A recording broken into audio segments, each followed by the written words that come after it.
BSc PCM first year unit 3 book first lecture 27 by Twinkle Deshwal.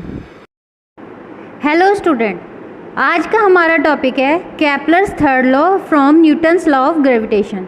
तो हमें अपने Kepler's के थर्ड लॉ को प्रूव करना है न्यूटन्स लॉ ऑफ ग्रेविटेशन से। तो यहाँ पे हमारा सन है, ठीक है, वो कोई हमारे फोकाई पे है, कोई इलिप्टिकल पाथ पे। हम इलिप्टिकल ऑर्बिट इसलिए ले रहे हैं क्योंकि हम केपलर थर्ड लॉ को प्रूव करने जा रहे हैं।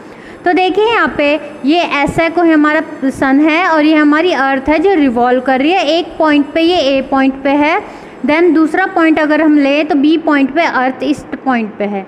थीटा क्या है? एंगल सबस्टेंड किया है इस प्लैनेट में जब ये पोजीशन ए पे था, और डी थीटा है जब एंगल सबस्टेंड किया है जब वो बी पॉइंट पे था। अब सन से लेके उस प्लैनेट का जो रेडियस वेक्टर है वो हमने क्या लिया हुआ है? आर लिया हुआ है। तो देखिए, let A be position of a planet at any time T.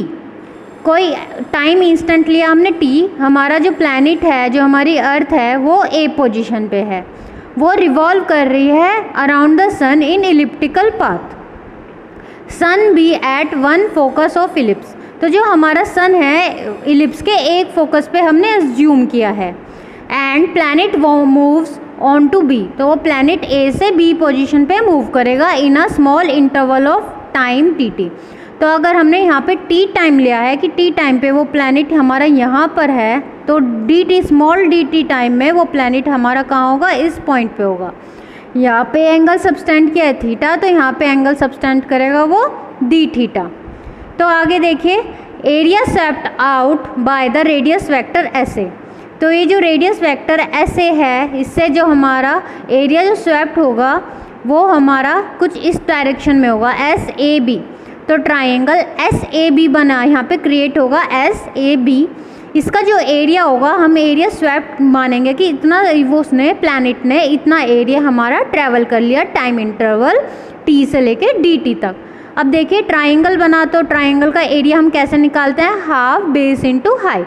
तो 1/2 बेस क्या बना इसका? एस ए, ठीक है, और हाइट क्या बनी? अगर हम इसे लीनियर मोशन एज्यूम करें तो ए बी इसकी हाइट बनी ट्राइंगल की। तो देखिए 1/2, अब ऐसे क्या एज्यूम किया हुआ था हमने? आर। ऐसे एज्यूम किया हुआ था हमारा आर, और ए बी क्या है हमारा? इतनी हाइट है। अब ये देखिए यहाँ पे जो हमारा इसने आर्क जो डिस्क्राइब किया है, अब आर्क का फॉर्मूला होता है किसी भी आर्क को निकालने के लिए। अगर आर्क हमारी ए बी है तो आर्क को निकालने का फॉर्मूला होता है radius multiply by that angle subtended. तो जो रेडियस क्या होगा? आर होगा, और कितना एंगल सबस्टेंड किया इस आर्क ने? D theta. तो देखिए इस आर्क ने कितना एंगल सबस्टेंड किया हुआ था? D theta. और कितना रेडियल वेक्टर था इस आर्क का? आर। तो इस पोजीशन की ए बी की वैल्यू क्या आई हमारी? आर का एज्यूम करके R multiply by d theta. तो ए बी की वैल्यू हमने यहाँ पे पुट करी आर डी थीटा। तो क्या बनी हमारी value? 1/2 R square D theta. तो अब देखिए एरियल वेलोसिटी ऑफ प्लैनेट। तो जो हमारा प्लैनेट है उसकी जो एरियल वेलोसिटी वो हम कैसे निकालेंगे? किसी भी चीज़ की वेलोसिटी निकालते हैं वो जो डिस्टेंस कवर्ड अपॉन टाइम। और यहाँ पे डिस्टेंस कवर्ड कितना था हमारा? एरिया हमने एज्यूम किया है कि वो एरिया के अकॉर्डिंग उसने डिस्टेंस कवर्ड किया। तो एरिया इसलिए क्योंकि हम एरियल वेलोसिटी निकाल रहे हैं। अगर हम सिंपल वेलोसिटी निकालते हैं तो distance upon time, areal velocity area upon time. तो एरियल वेलोसिटी आई, अभी हमने एरिया कैलकुलेट किया इस प्लैनेट का, तो 1/2 R square D theta over time कितना इंटरवल था? डी टी टाइम था। तो ये वैल्यू निकल के आई 1/2 R square D theta over D T.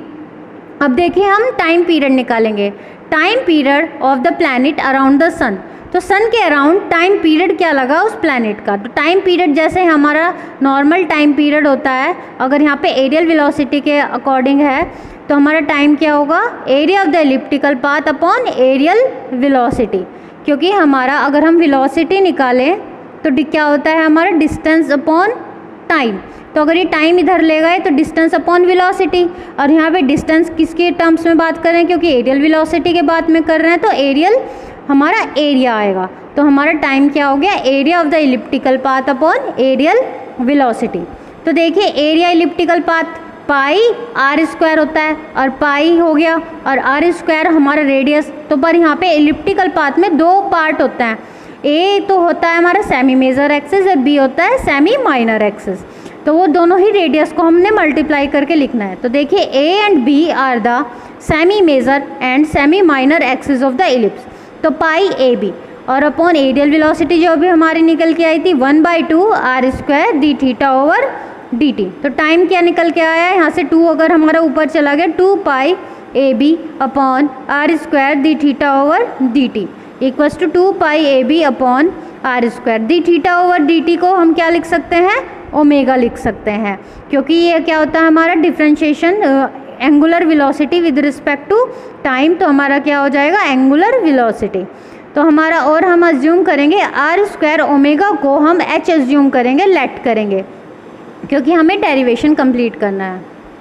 तो हमारा टाइम पीरियड निकल के आया t is equals to 2 pi A B upon H, और अगर हम इसका स्क्वायर करें दोनों साइड तो टी स्क्वायर 2 का 4 हो जाएगा pi square A square B square upon H square, और हम इसे मोल्ड करके कैसे लिख सकते हैं 4 pi square A square H square multiply by B.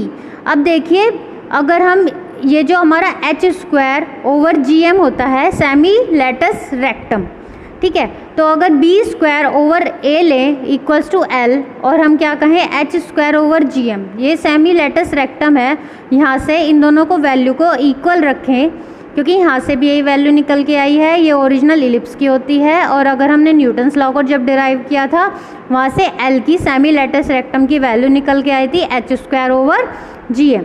तो यहाँ से हम दोनों को कंपेयर किया हमने वैल्यू को, और यहाँ से बी स्क्वायर की वैल्यू निकाली H square multiply by A upon G M, और यहाँ पे देखिए एच स्क्वायर, ठीक है, एच स्क्वायर और ये वाली जो बी स्क्वायर की वैल्यू है हम यहाँ पे पुट करेंगे अपनी, तो T square equals to 4 pi A square over H square, और यहाँ से जो बी स्क्वायर की हमने जो कंपेयर करके वैल्यू निकाली थी हमने यहाँ पे पुट करी, तो हमारी इक्वेशन बनी T square equals to 4 pi square A square H square A over G M.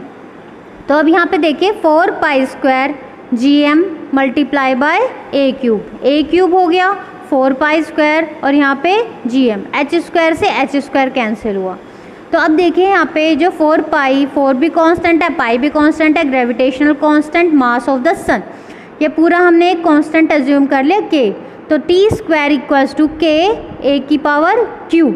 अब देखिए अगर इस कांस्टेंट को भी हम प्रोपोर्शनैलिटी कांस्टेंट में लेके जाएं तो T square directly proportional to A cube, square of the time period of the planet directly proportional to the cube of the semi major axis of the ellipse.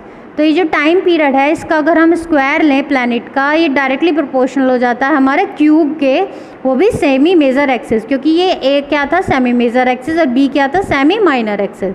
यही क्या है हमारा केपलर्स का third law from Newton's law of gravitation.